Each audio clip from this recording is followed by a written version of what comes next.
नमस्कार साथियों, एक ऐसी स्थिति की कल्पना कीजिए जिसमें आपके वोट के माध्यम से चुना गया आपका क्षेत्र का प्रतिनिधि, चाहे वो गांव का प्रधान हो, पार्षद हो, जिला पंचायत सदस्य हो, वार्ड मेंबर हो, एमएलए हो या एमपी, आपके क्षेत्र की समस्याओं के संबंध में निर्णय लेने की स्थिति में ही न रहे या उसके कार्य करने की शक्ति को बिल्कुल शून्य कर दिया जाए। तो आपके मन में जो सबसे पहला सवाल आएगा वो ये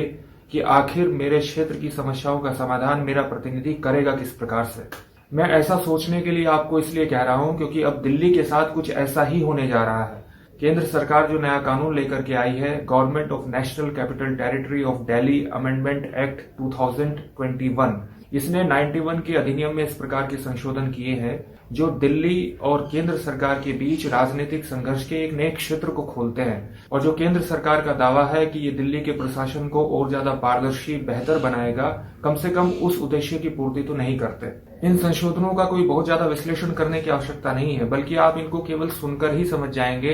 कि ये दिल्ली के प्रशासन को किस प्रकार से बेहतर करेंगे। जैसे इस अमेंडमेंट एक्ट के माध्यम से एक संशोधन किया गया है कि दिल्ली विधानसभा द्वारा पारित कोई भी विधान में सरकार का आशय लेफ्टिनेंट गवर्नर से होगा। Government of national capital territory of Delhi act 1991 के सेक्शन 33 में संशोधन करके विधानसभा की स्वतंत्र शक्ति को कम कर दिया गया है। इस संशोधन में कहा गया है कि विधानसभा कोई भी ऐसा नियम नहीं बना सकती जो इसे और इसके द्वारा गठित समितियों को दैनंदिन प्रशासन से जुड़े मसलों पर विचार करने और प्रशासनिक निर्णयों के संबंध में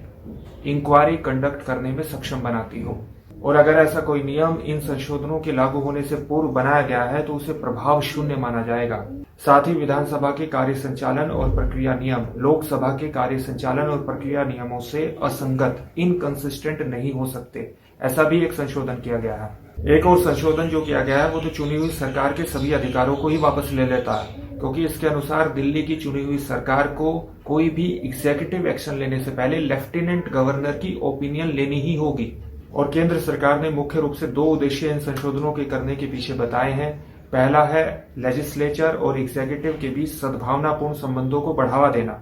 और दूसरा है एक चुनी हुई सरकार और लेफ्टिनेंट गवर्नर के दायित्वों को संविधान के अनुसार परिभाषित करना, जिससे सुप्रीम कोर्ट के जुलाई 2018 और फरवरी 2019 के फैसलों को प्रभावी बनाया जा सके। दोस्तों, जो सबसे आश्चर्यजनक चीज यहाँ पर है वो ये कि सुप्रीम कोर्ट ने जुलाई 2018 के अपने निर्णय में जो बातें कही थी, ये संशोधन उसको प्रभावी नहीं करते बल्कि निष्प्रभावी करते हैं। 4 जुलाई 2018 और 14 फरवरी 2019 में सुप्रीम कोर्ट के दिए गए डिसीजंस पर हम बात करेंगे, लेकिन सबसे पहले जरूरी है कि हम दिल्ली राष्ट्रीय राजधानी राज्य क्षेत्र के बारे में कुछ बेसिक फैक्ट्स जान लें। जैसे 69वें संविधान संशोधन अधिनियम 1991 के माध्यम से दिल्ली में एक पूरी तरह से चुनी हुई विधानसभा और सरकार के गठन का प्रावधान किया गया। हालांकि दिल्ली अभी भी एक यूनियन टेरिटरी ही रहा, लेकिन दिल्ली के स्पेशल केस को ध्यान में रखते हुए संविधान के भाग 8 में एक नया आर्टिकल ऐड किया गया, आर्टिकल 239AA, जिसमें दिल्ली से संबंधित कुछ विशेष उपबंध किए गए। जैसे कि दिल्ली में एक इलेक्टेड असेंबली होगी, एक मंत्री परिषद होगी जो सामूहिक रूप से विधानसभा के प्रति उत्तरदायी होगी।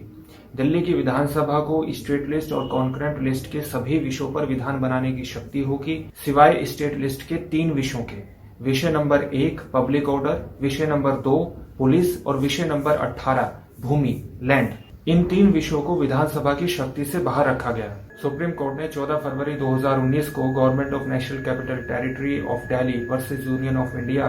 के अपने जजमेंट में दिल्ली के स्पेशल स्टेटस को परिभाषित करते हुए कहा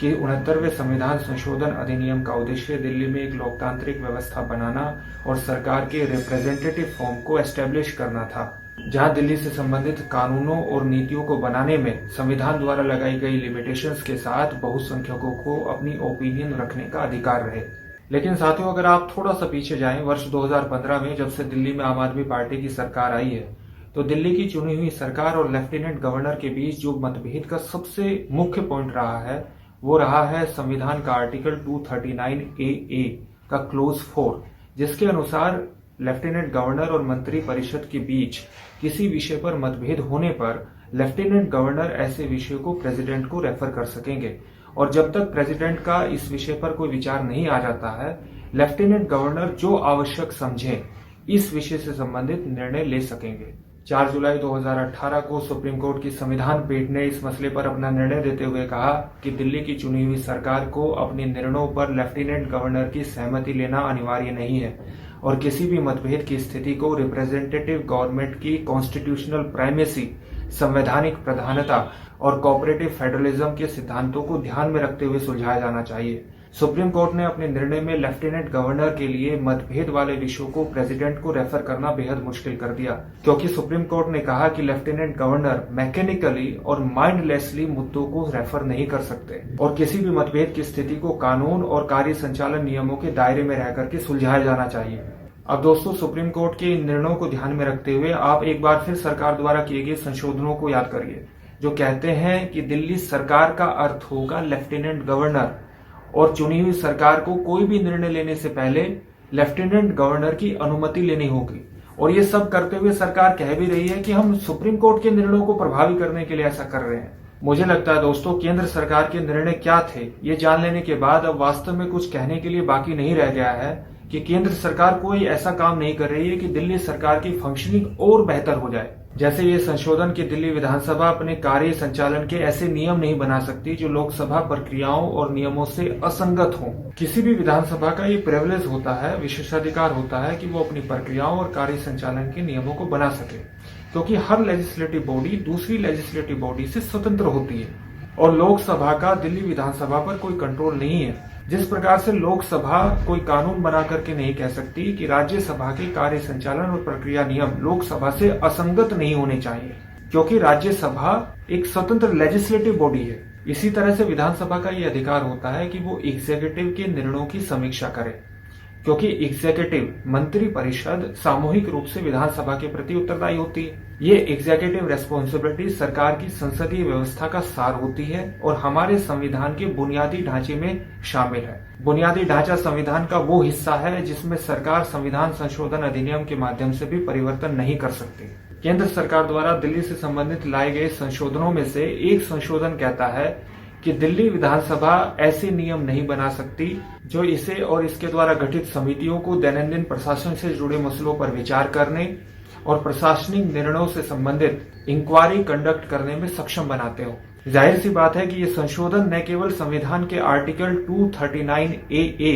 के क्लोज 6 का उल्लंघन करता है, बल्कि संविधान के बुनियादी ढांचे का भी उल्लंघन करता है। साथ ही अगर एक चुनी हुई सरकार को अपने हर एग्जीक्यूटिव निर्णय से पहले लेफ्टिनेंट गवर्नर की अनुमति लेनी होगी और अनुमति भी ऐसी जिसके लिए कोई टाइम फ्रेम ही निर्धारित नहीं है, तो ये प्रैक्टिकली एक चुनी हुई सरकार को इनइफेक्टिव कर देगा। जाहिर सी बात है दोस्तों, केंद्र सरकार द्वारा लाए गए संशोधन सुप्रीम कोर्ट के डिसीजन को नलीफाई करते हैं, न कि उसको प्रभावी बनाते हैं। वर्ष 2002 के people's union for civil liberties के एक मामले में सुप्रीम कोर्ट ने निर्णय देते हुए कहा था कि लेजिस्लेचर के पास ऐसी कोई पावर नहीं है जो कोर्ट के डिसीजन को अमान्य कर दे, डिसरिगार्ड कर दे। लेजिस्लेचर केवल उस आधार को बदल सकती है जिस आधार पर कोर्ट ने डिसीजन दिया हो। अगर सुप्रीम कोर्ट के इस निर्णय को ध्यान में रखें तो पार्लियामेंट द्वारा बिना कोई आधार चेंज किए सुप्रीम कोर्ट के जुलाई 2018 के निर्णय को नलीफाई किया गया है, क्योंकि जुलाई 2018 में सुप्रीम कोर्ट की संविधान पीठ ने अपने निर्णय में चुनी हुई सरकार द्वारा अपने निर्णयों को लागू करने के लिए लोकतंत्र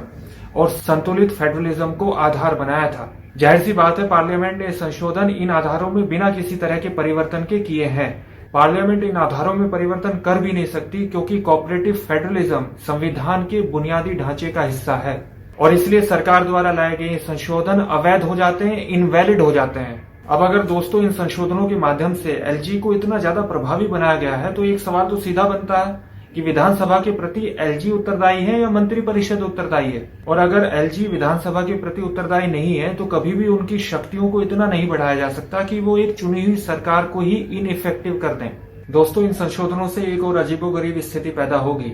आर्टिकल 239AB दिल्ली में संवैधानिक तंत्र के विफल हो जाने की दशा में एलजी की रिपोर्ट पर राष्ट्रपति शासन की बात कहता है। अब अगर इन संशोधनों से एलजी ही सरकार है तो क्या एलजी कभी अपने ही खिलाफ राष्ट्रपति शासन की सिफारिश करेंगे? खैर दोस्तों, मुझे नहीं लगता कि सुप्रीम कोर्ट में जाने के बाद ये संशोधन टिक पाएंगे, क्योंकि ये चुनी हुई सरकार के अधिकारों को न केवल काटते हैं बल्कि सुप्रीम कोर्ट के दिए गए निर्णय को भी नलीफाई करते हैं। आप इस विषय में क्या सोचते हैं, मुझे कमेंट करके जरूर बताइएगा। और अगर आपको ये वीडियो इन्फॉर्मेटिव लगी है तो इसको शेयर जरूर कीजिए। साथ ही इस चैनल को सब्सक्राइब करने के बाद बेल आइकन जरूर प्रेस करिएगा ताकि आपको लेटेस्ट वीडियो का नोटिफिकेशन मिल सके। मिलते हैं एक नई वीडियो के साथ। बहुत बहुत धन्यवाद।